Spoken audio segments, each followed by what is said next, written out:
За ажлын хэсгийн гишүүдэд хандаж нэг хоёр агуулга хэлэх гэсэн. Алдарч эхлэн гишүүнэ. За нэгдүгээрт энэ хот байгуулалтын асуудал гэдэг бол өөрөө асар том цар хүрээтэй ажил.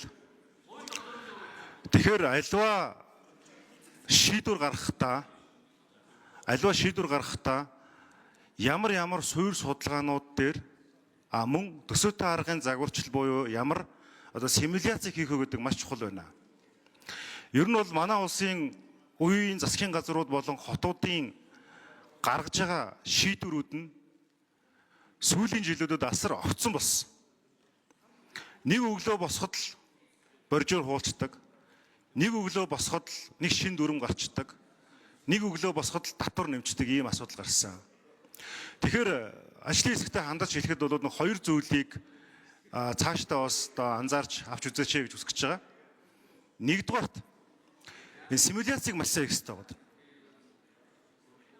Их хурлын чуулган дээр хийлцэж байгаа энэ тайлбарлагдж байгаа зүйл болвол яг тухайн үедээ ингэж яваад өнгөрчдөг.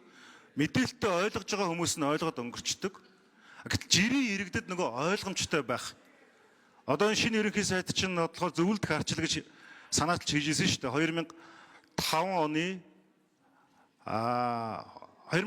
оны 5 сарын 3-нд тэр зөвлөлт харчлын механизм чинь бол яаж юм гэхээр тодорхой томоохон шийдэл гаргах асуудал дээр иргэд олон нийт нэг өөр байр суурьтай мэрэгжлийн хүмүүс хууль санаачлагч нэг бас нэг өөр байр суурьтай байгаа бол тодорхой төлөөллүүдийг өргөн хүрээтэй аваад тухайн асуудал дээр тань мэдхгүйгээс нэгсүүлээд мэрэгжлийн насар нарийн мэдээллүүдийг хоорондоо хуваалцаж дундын зөвшөлтслийн шийдвэр гаргах тэр механизм байдаг.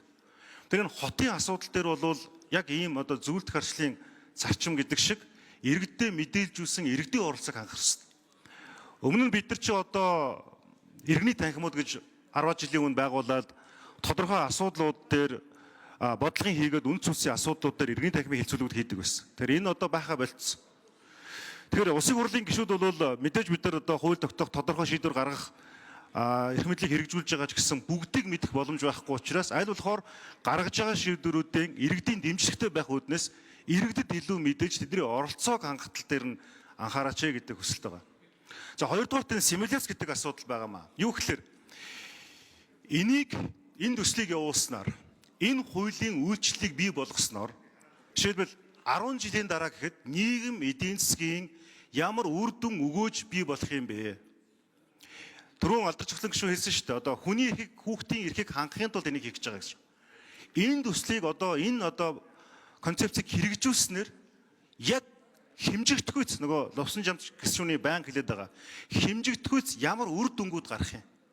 Энэ нь 10 жилийн дараа, 20 жилийн дараа, 30 жилийн дараа гэдэг. Энэ симуляц модуль буюу энэ төсөөтэй аргачлалын загварчлаар энэ асуудлаа гаргаж ирэх юм бол маш хэрэгтэй байгаа юм. Жирийн иргэж гэсэн ойлгомжтой хялбар байдлаар яаж ойлгомжтойгоор хүргэх юм бэ гэж. Тэгэхээр монголчууд хэлдэг шүү дээ 7 хэмжиж нэг огтл гэж. Тэгэхээр 7 хэмжих процессын энэ үйл явцдаа иргэдийн оролцоог маш олон байдлаар хангаач гэж.